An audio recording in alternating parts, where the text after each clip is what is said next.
Hi friends, మేము ఈరోజు రామప్ప గుడికి టెంపుల్స్కి వచ్చామండి. మేము మా ఫ్యామిలీ అందరం కలిసి ఈరోజు వెళ్దామని డిసైడ్ అయ్యికి వచ్చాము. కార్ పార్కింగ్ చేసి ఇప్పుడే లోపలికి ఎంటర్ అవుతున్నాము. చూద్దాం రామప్ప గుడి ఎలా ఉంటుందో. నేను కూడా చాలా రోజులు అవుతుంది వెళ్ళి. మన గార్డెన్ ఏరియా ఇది, కానీ చాలా బాగుంటుందండి. ఇక్కడికి వస్తే చాలా మనశ్శాంతిగా చాలా హాయిగా ఉంటుంది.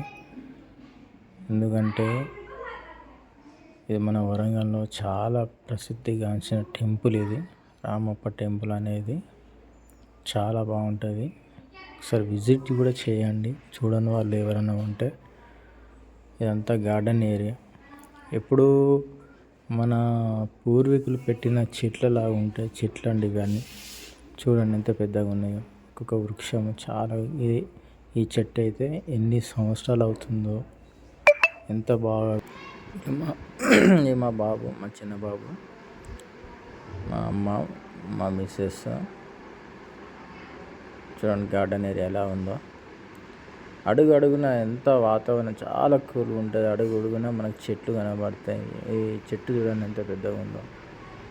మనకి టెంపుల్కి దగ్గరికి వెళ్తున్నామండి. పార్కింగ్ చూడండి. చాలా కొన్ని సంవత్సరాలు, కొన్ని తరాల నుండి టెంపుల్ ఇది. చాలా పురాతనమైన టెంపుల్, కానీ చాలామంది వస్తున్నారండి ఇక్కడ విజిట్ చేయడానికి. చాలా బాగుంటుంది. మన వరంగల్లో ఇలాంటి టెంపుల్, ఇలాంటి వాతావరణం ఏ టెంపుల్లో ఉండదండి. చాలా కూల్గా ఉంటుంది. అందుకని చాలామంది వస్తూ ఉంటారు, వెళ్తూ ఉంటారు. మన వరంగల్లో ఇదొక్కటి, ఇంకోటి లక్నవరం కూడా ఉంటుందండి. అక్కడ మన దగ్గరలో ఉంటుంది. ఇక్కడ చూసుకొని అటు కూడా వెళ్ళవచ్చు మంచిగా. చాలా ఫారెన్స్ నుండి కూడా వస్తారండి ఇక్కడికి. చాలా బాగుంటుంది.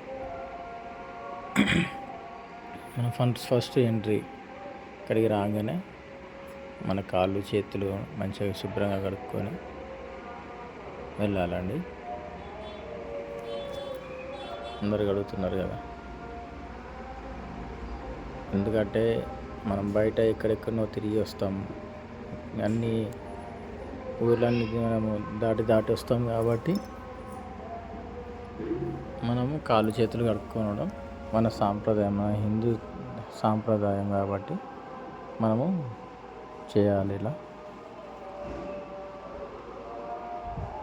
అందరు అడుగుతున్నారు. మా చిన్న అనేది మంచిగా కడుక్కున్నాడు. మంచిగా ప్యాంట్ కింది కూడా అంటున్నాడు. కొబ్బరికాయ అని తీసుకోండి, కొబ్బరికాయ తీసుకోండి. కాలు చేతులు కడుక్కుంటున్నామండి. మా పెద్ద బాబు అవుతారు.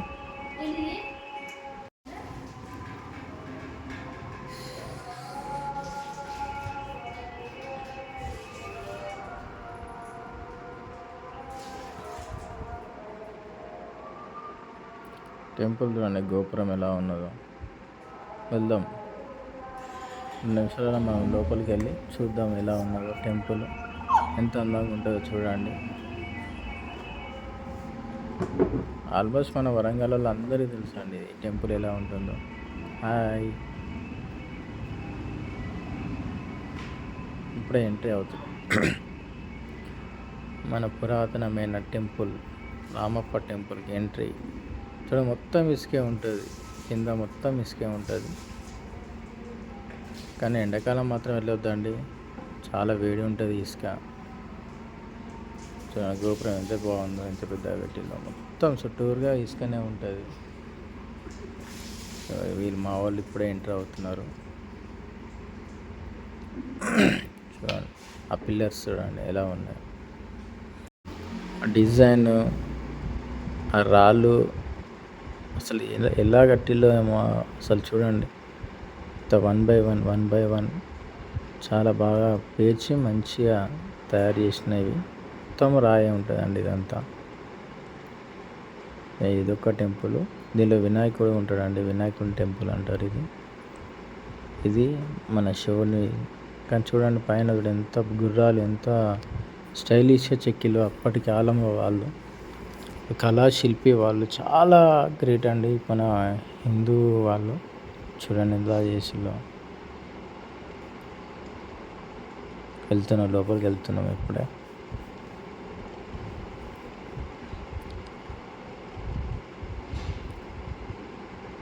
చూడండి ఆ డిజైన్ చూడండి ఎలా చేసిల్లో. డిజైన్ అంటే డిజైన్ చూడండి, ఒక్కొక్క స్తంభానికి ఒక్కొక్క డిజైన్ చాలా బ్యూటిఫుల్గా ఉంటాయండి.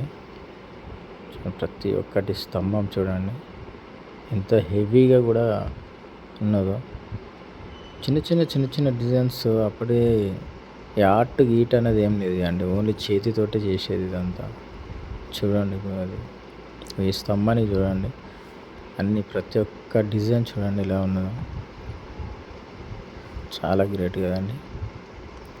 దేవుడి బొమ్మలు చూడండి ఎంత పెద్ద స్తంభానికి అన్ని డిజైన్ వచ్చినాయి. ఇదంతా స్తంభాలతోటి కూడిన గుడి కాబట్టి ప్రతి ఒక్క స్తంభానికి చూడండి ఎంత మంచి డిజైన్స్ ఉన్నాయో. దర్శనానికి వెళ్తున్నామండి ఇప్పుడే. అయినా చూడండి పైన రూఫ్ కూడా ఎలా చెక్కిల్లో ఏమో అప్పట్లో. చూడండి ఎంత డిజైన్గా చేసి చూడు. ప్రతి ఒక్క బొమ్మ చూడండి, దేవుడి బొమ్మలు ఎలా అయితే ఇలా పేర్చి పెట్టినట్టు ఉన్నాయి కదా, చాలా బాగున్నాయి. డిజైన్స్ చూడండి బాగున్నాయి కదా.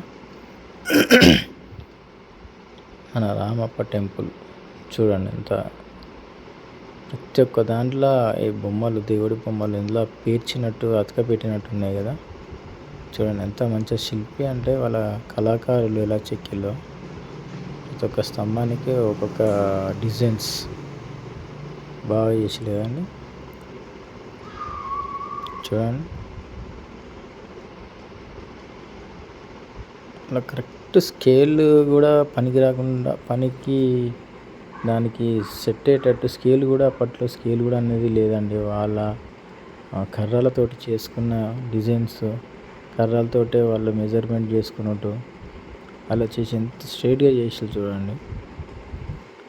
ఎంత ఆ బండ రాయితోటి వాళ్ళు ఎంత డిజైన్ చేసిండు చూడండి. బాగుంది కదా బొమ్మలు, దేవుడి బొమ్మలు.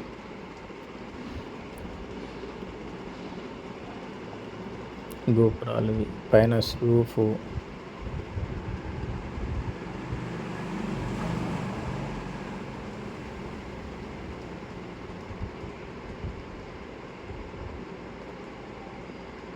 అప్పట్లో మన పెద్దవాళ్ళు పూర్వీకులు ఉంటారు కదండి, అప్పటి టెంపుల్ వాళ్ళు వచ్చినప్పుడు ఈ కింద కూర్చొని గుడి ఎలా డెవలప్ చేసుకొని అన్నట్టు ఇటు అరుగులు అన్నమాట. ఇవి అరుగుల మీద కూర్చొని మాట్లాడు ఇదంతా చేసేవాళ్ళండి. ఈ అరుగుల మీద ముంగడ మనకి వినాయకుడు, ఈ పైన డిజైన్ చూడండి ఎలా ఉన్నదో. మొత్తం బండ మీదనే మొత్తం డిజైన్స్ అన్నీ చెక్కి పేర్చినట్టున్నది కదండి. చూడండి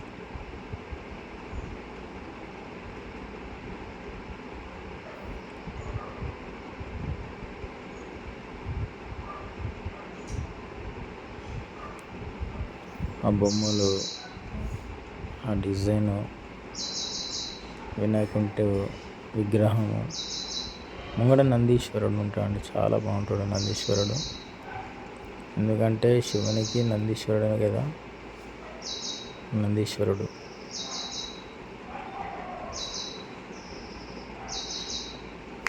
ఆయన ఉన్న గుడి చూడండి ఎలా ఉన్నదో.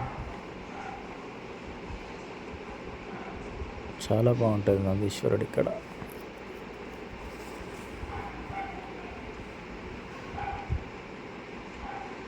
ఇదంతా విజిట్ చేసే వాళ్ళు ఇటు వచ్చి కొద్దిసేపు కూర్చొని మనశ్శాంతి కోసం ఇక్కడ కూర్చొని వెళ్ళిపోతారండి. బాగుంది చూడండి. ఇటు ఇదంతా రాయండి. అదే శివలింగం ఉంది చెట్టు కింద. మన కొబ్బరికాయలు ఇట్లా కొట్టే ప్రదేశం అన్నమాట. గుళ్ళో కొట్టనియారు కాబట్టి బయట లింగాన్ని పెట్టిల్లి ఇక్కడనే కొబ్బరికాయ ఇట్లన్నీ కొట్టాలని ఇక్కడ పెట్టిల్లండి. చెట్టు మన మామిడికాయ చెట్టు అన్నమాట ఇది. సో ఎంత పెద్దగా ఉన్నదో, ఎంత డిజైన్గా చేసిల్లో రాయి మీద ఒకదాని మీద ఒకటి ఇటుకలాగా పేర్చిల్లు రాళ్ళని. ఆ రాళ్ళని అట్లనే పేర్చి ఎంత బ్యూటిఫుల్గా చేసిల్లు కదా. కింద నందిలో తలకాయలు ఎరగొట్టినారండి. ఇక్కడ కొబ్బరికాయలు కొట్టే ప్రదేశం అని చెప్పాను కదా, శివలింగం దగ్గర కొబ్బరికాయలు కొట్టేది.